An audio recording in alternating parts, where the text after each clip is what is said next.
Oui, bonjour. Vous m'entendez? Oui, c'est bon. Oui. La caméra, elle est ouverte aussi, j'imagine. Donc, bonjour, merci pour l'invitation pour aujourd'hui. Mon nom est Simone Marx du service de pédologie de l'ASTA. Je remplace aujourd'hui Caroline Chartin, chercheuse à l'UCL, qui, ensemble avec le professeur Bas van Wezenmaal, ont réalisé, pour le compte du ministère de l'Agriculture, une étude sur l'évolution récente du carbone organique dans les sols agricoles et viticoles du Luxembourg. Clic. L'étude se base sur des travaux réalisés déjà préalablement en 2014 par Antoine Stevens, également de l'UCL, et qui ont abouti à une première carte organique pour tout le Luxembourg. Les cartes à l'époque se basaient sur les analyses de sols agricoles issues du Conseil de fertilisation et pour les sols forestiers de l'inventaire forestier national, faute donc d'un réseau de monitoring comme celui du RMQS en France. Clic.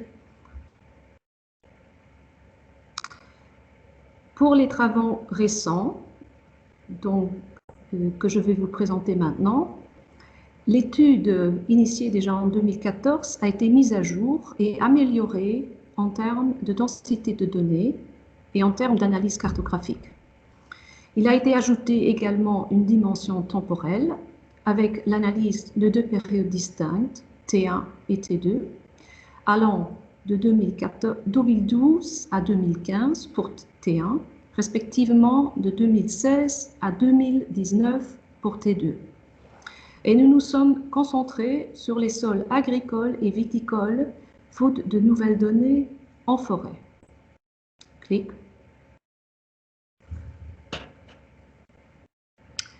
Le protocole analytique part des analyses de sols agricoles et viticoles prélevées en vue du conseil de fumure dans le cadre d'une AMAI qui s'appelle Prime à l'entretien de l'espace naturel et du paysage. Les échantillons sont prélevés par les agriculteurs.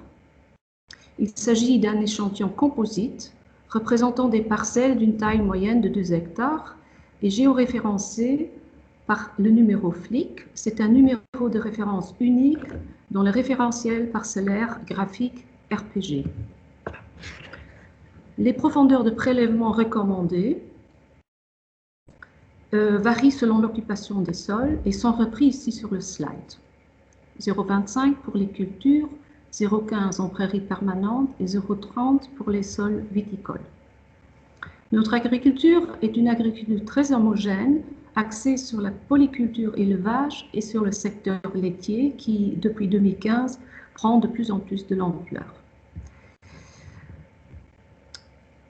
Au laboratoire des sols du service de pédologie, le carbone est analysé sous accréditation depuis 2014 par combustion sèche avec acidification à l'acide phosphorique pour mesurer le carbone inorganique.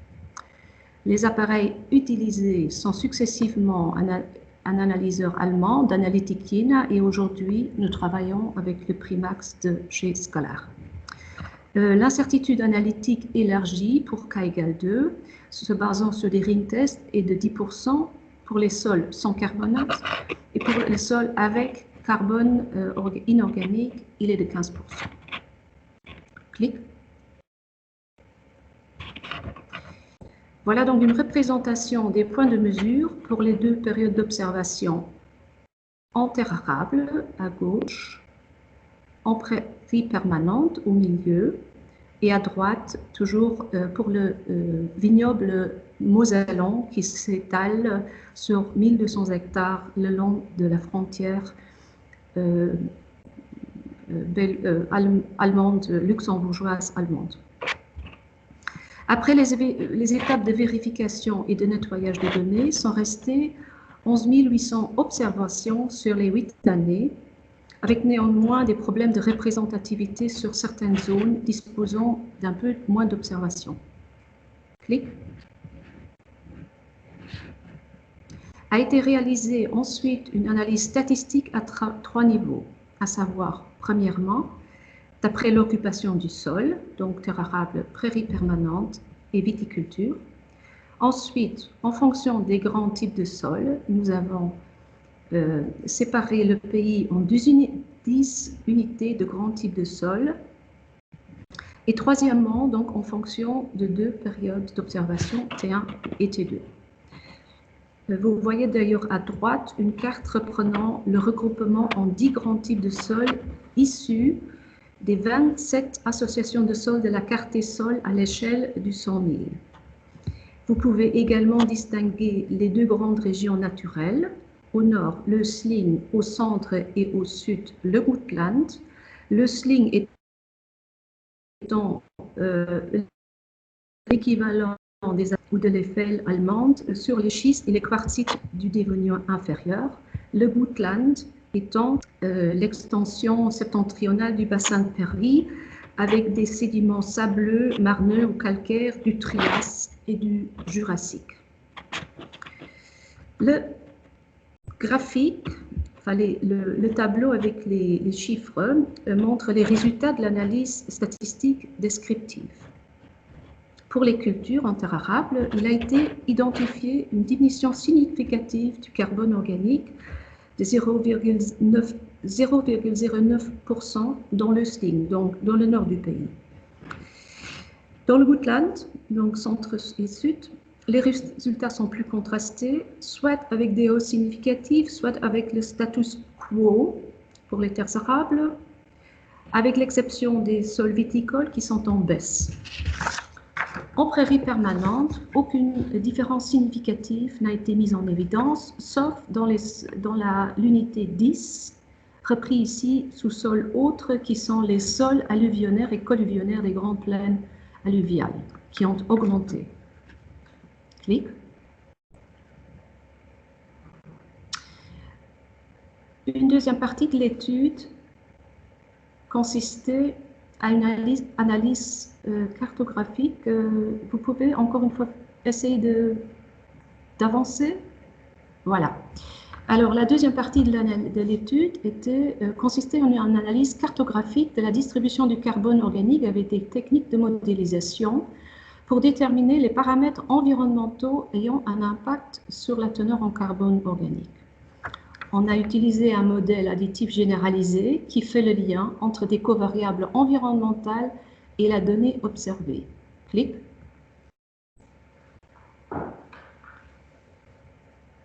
Ont été testés, entre autres, la texture, clic, l'élévation et le climat, clic, la nature des rotations et les propriétés physico-chimiques des sols, telles que par exemple le pH, le magnésium et le potassium. Clic. Pour les terres arables, la hiérarchie des facteurs explicatifs est présentée dans la figure de gauche.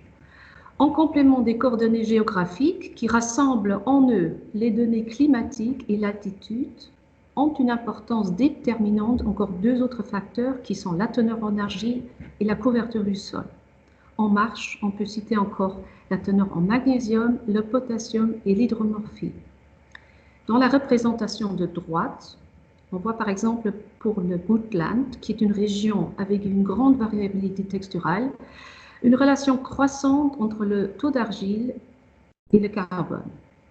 Cette relation est bien mise en évidence en terre arable, sauf en viticulture. Notons que les sols viticoles au Luxembourg ont été fortement remaniés dans le passé par du terrassement lors de projets de remembrement et qui aujourd'hui ont un impact sur des corrélations de modélisation. En terre arable, le modèle explique 75% de la variance contre 40% en prairie permanente. Clic. Voici la carte de distribution du carbone récent et sa qualité de prédiction. Nous voyons un gradient net, nord-ouest-sud-est, et ressortent également les sols à argile lourde.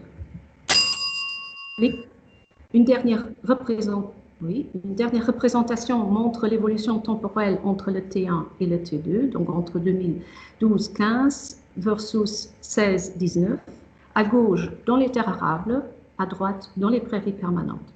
À l'échelle du pays, il est encore trop tôt pour se prononcer sur un changement clair, vous aussi à la lueur de l'incertitude analytique. Néanmoins, certaines régions commencent à montrer des premières tendances dont il faut attendre la prochaine décennie pour les voir à se confirmer ou non. Clic. Au niveau des tendances négatives, nous avons quelques hypothèses. Une augmentation de la minéralisation due au réchauffement climatique, notamment dans la partie nord du pays. Autre possibilité, une baisse de la productivité due à la sécheresse, qui pourrait être le cas dans l'est et le sud du pays, ou alors une érosion accrue, ce qui est le cas sur le sud-ouest du pays, sur les marnes du Lias moyen. Au niveau des tendances positives, pourrait jouer dans les zones alluvionnaires, en général humides, les années plus sèches des dernières années, qui peut-être pourraient augmenter la productivité de ces sols. Enfin, citons aussi l'impact des bonnes pratiques agricoles, telles que prairies temporaires, qui ont été mises en évidence dans la dernière partie de l'étude, avant le travail du sol réduit et les intercultures qui pourraient avoir un impact positif sur le carbone. Clic. Le rapport en anglais de l'étude est déchargeable sur le portail de l'agriculture, dont vous voyez ici l'adresse. Clic. Et avant de vous quitter, je vous signale que le rapport traite également de l'impact des bonnes pratiques agricoles telles que prairies temporaires, travail du sol réduit et interculture. L'étude se poursuit actuellement, notamment sur l'approfondissement des facteurs prédictifs en prairies permanentes et sur la faisabilité de la mise en place d'un réseau de monitoring. Je vous remercie pour votre attention. Merci beaucoup Simone pour cette présentation et puis ainsi que Nicolas pour avoir bien respecté le timing, ce qui nous laisse un peu de temps pour quelques questions.